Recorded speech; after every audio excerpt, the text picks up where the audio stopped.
I've always been a kleptomaniac. It's not that I was lazy or anything, I was just bored. Stolen goods were always more interesting to me. I could just look at whatever it was and relive the exciting memory of the theft itself. Sometimes I was worried that I'd get caught.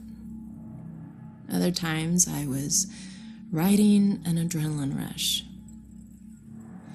But it wasn't until the last thing I ever stole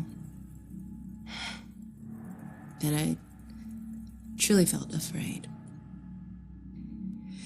I remember it like it was yesterday, despite the years I've been trying to forget it.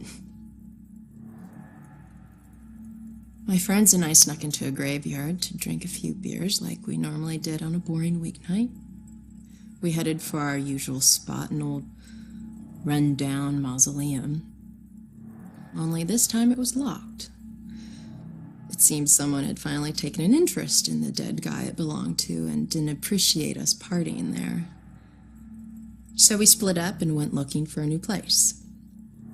Finally, I found another mausoleum, and one of its walls had begun to crumble away, but I squeezed through.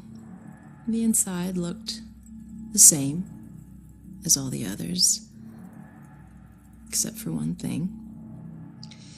Lying there on top of the central tomb was a dusty frame that contained a wreath made of elaborately braided rope. Knowing that antiques were valuable, I took it.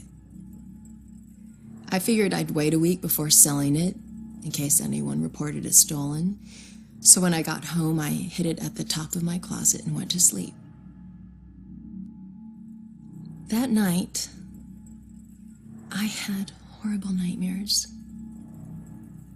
of a dead-faced hag with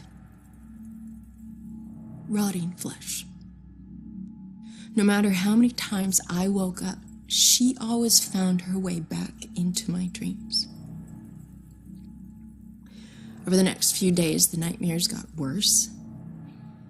I'd wake up only to find clumps of my hair missing and my scalp bleeding.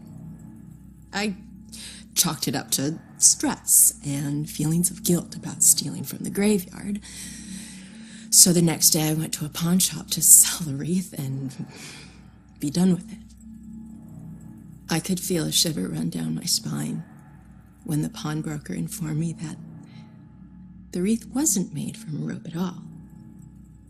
It was actually made from the human hair of a deceased loved one, as was customary in the late 1800s. I wanted the nightmares to stop, so I sold it to him. Unfortunately, it didn't work that way. Now, I spend my time trying to track it down, hoping to return it so I can finally get some sleep.